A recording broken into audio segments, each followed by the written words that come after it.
Hey everybody! Yesterday, Bones talked about how to make money off your comics, and today I'm going to talk about conventions, which is how we make a lot of our sales for our comics. Mostly talking about conventions because I know that a few of you on our Discord are signing up for conventions that are upcoming or going to your first convention to sell your artwork, so I figured now's a good time to talk about it. So if you're going to go sell a comic at a convention, whether it's like a comic convention or an anime convention or a festival or something, what should you bring? How the heck do you get your comic into people's hands so that they buy it? I'm recording! Oh my god, there's a boy in here. No, forgive. No! He turned the lights off like a rude boy, even though it's late. We were listening to murder stories. Okay, so what do you do to prepare for a convention? My first bit of advice is if you're going and it's your first convention and you're not sure about what to bring or how much stuff to bring, whatever you do, whether it's like you're selling your comic or prints or buttons or, I don't know, enamel pins, whatever it is, don't print a lot until you understand what your sales are going to be like. And you can't really understand what your sales are going to be like until you actually go to shows and see what sells. So if you're going to your first show, don't print like more than 3 to 5 copies of a thing. The only thing I'd say print more copies of is your comic, where you might want to print off like, I don't know, 100 copies or 50 copies. Something like that, just to have stock so that you can say sell it online or sell it at a bunch of shows if you go to a few of them in a year. But for things like prints and buttons and small little things that you haven't tested out yet, maybe not. Unless, of course, you're in a store and you need stock for it and you understand your numbers a bit more. But basically, don't print off like 100 prints of your first ever print at a show, because you don't know if it's going to sell, and you might have wasted a lot of money printing out like 100 copies of a print that maybe one person bought, which sounds very disappointing, but this has happened. We never printed like 100 copies of stuff, but we've printed off like 10 copies of a print, and then we only sold like maybe 3 in like the 3 years that we had the print at our setup.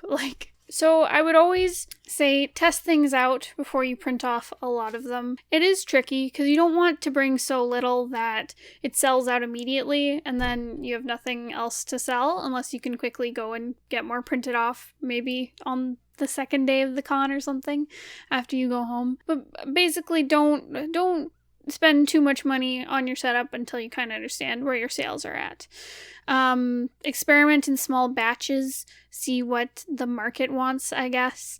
Whether you're doing original stuff or fan stuff, just try it out and see what works before you commit a whole bunch to lots of it. I also would recommend having a very specific thing that you're trying to sell. Have one item that's supposed to be kind of like your main selling point.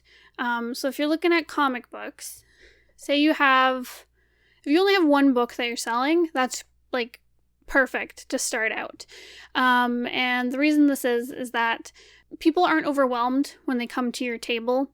We had a lot of success when we only had Pretty Mouth, our first comic that we printed, when we only had book 1, and then, I guess still when we had book 2, but basically when we had only book 1, and it was all we were selling, we would just pitch it to everyone who came in front of our table, and lots of people bought it, and, they looked at our table, that's pretty much the only thing there besides some other prints, and they're like, heck yeah, I'll take this book, and so lots of people in our kind of the area that we do conventions, they know about Pretty Mouth because we sold it to most of them.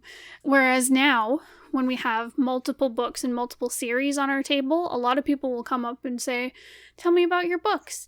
And if we tried to tell them about all of our books, they usually get overwhelmed and try to leave, or they don't see anything there that they really like. And whereas if you have one thing that you're really focused on selling, you can really target who you want to sell it to. And it'll stand out to people who are looking for something like that appeals to them. So if you do have multiple books, like the situation Bones and I are in currently, have one as your kind of focus sell.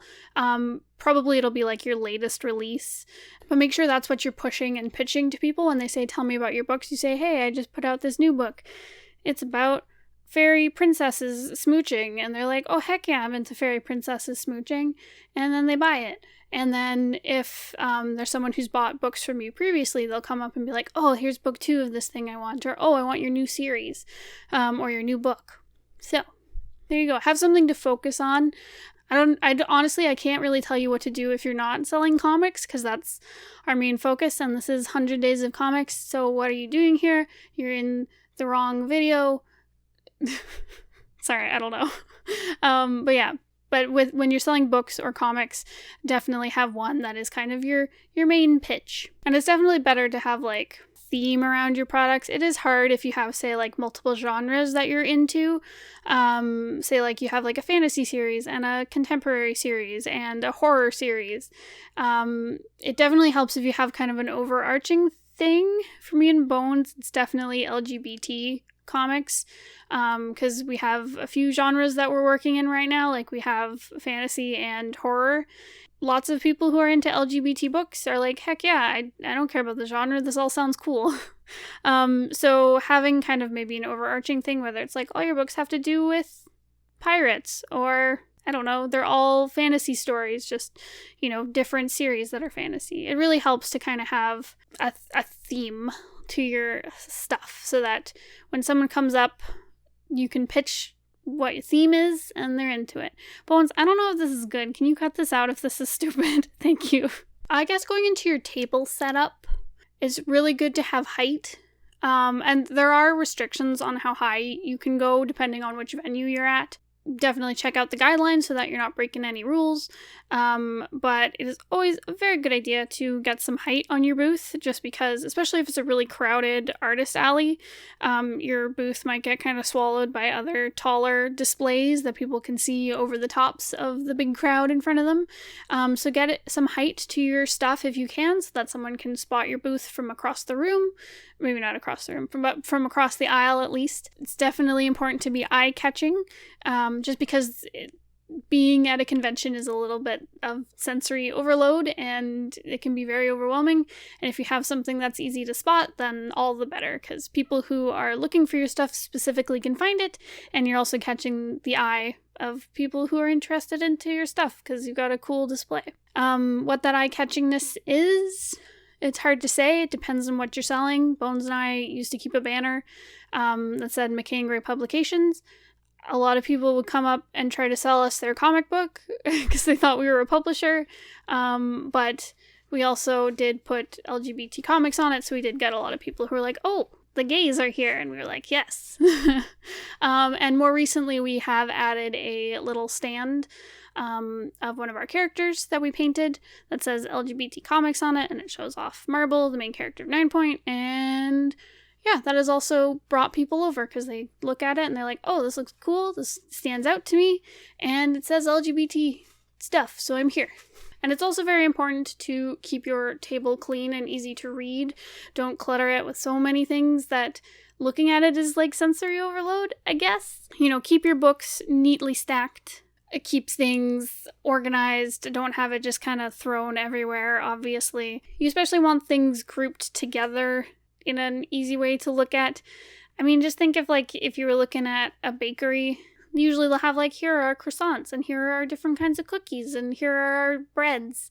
You know, it'd be weird if they were all mixed together and mislabeled, and you're like, is that the chocolate croissant, or is that one the chocolate croissant? I don't know. I'm confused. I'm leaving. So keep your stuff clean, keep it organized, and well labeled as well. Make sure your labels are easy to read. I don't know if you need to display your prices on everything. It helps people who have trouble with social interaction, like really shy people. We've had lots of people who will come up and just hand us the money for the book and take the book, and they seem really happy, but they just have trouble with, like, talking to us, whether it's because they're excited or shy or whatever it is. But yeah, so it does help to have your stuff displayed for people who need it and don't want to come up and talk to you. But there's also pros and cons to that, because if you get into a conversation with someone, you can talk prices and pitch more stuff to them before getting price involved so they get more invested before they, I don't know. I'm sure it's debatable, but generally keep your stuff labeled and easy to read. I guess some little tips for conventions and what to bring. Always make sure you have markers, pens, tape, and scissors. Because those are always things that we need that we somehow forget.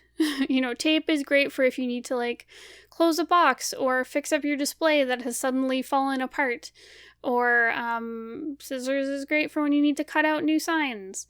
Or take the tape off of the display that you taped together because now you need to dismantle it and it's the end of the show.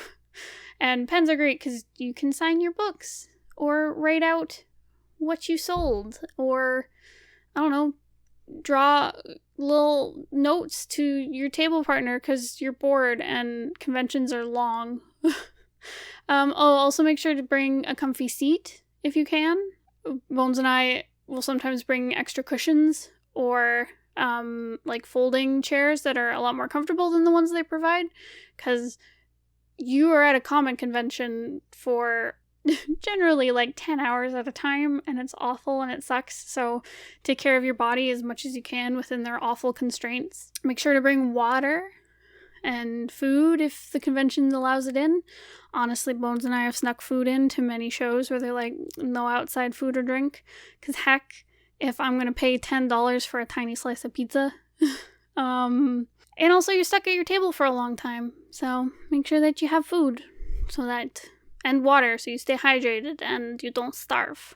But yeah, just keep track of what you sell. Keep track of what sells well so that you know what to bring for the next year or the next show that you do. It's also very important to keep inventory of what you have so you don't show up at a show and you're like, oh shoot, I didn't restock on book 1 and now we only have 3 copies left. But yeah, I hope this has been helpful. I believe in you. You can do it. Conventions are hard. Honestly, I find the first time Bones and I go to a convention, we don't do very well. And I think part of that is like we're not established there yet. And people don't know who we are, generally, when we go to a new convention or a new kind of like type of convention. Like recently we started going to more furry conventions because we have 9 Point now, which is all about cat nights. And so a lot of people have never heard of us because our art has never really kind of gone into that genre before. Whereas when we go to anime conventions, a lot of people have heard of us, one, because we've gone to them for years, and also Pretty Mouth overlaps with a lot of people who are into like anime and BL and stuff. So a lot of people have found out about us that way. So usually when we go to a new show for the first time, we're not really expecting to make lots of sales. We're more expecting to go meet other artists there or make connections. So the next time we go to that show, we hopefully will sell more because we've met more people and they've seen our stuff around. And the more someone sees your stuff, the more likely they're going to buy it. So there you go. Either way, just be proud of yourself when you do sell something, because it's the first step on the long journey of making conventions work for you. Try all of this stuff. There's no harm if you make a mistake or if you print off something and it doesn't sell. Just keep trying, do your best. And I highly recommend keeping an online store because it's a great way to get rid of inventory or to sell your book even when you aren't physically at conventions. And lots of people will come to your table at a convention and be like, can I buy this online? I'm out of money. And you're like, heck yeah, here's my store. And then later they come and they actually buy it. So win-win. By the way, we do have a store. Go check it out in the description down below. We're on Etsy. You can buy our books. Ooh woo. Okay, thank you so much for watching. I hope this helps. Conventions are hard, but I believe in you. You guys can do it. Stay hydrated. I'll see you guys next time. Goodbye.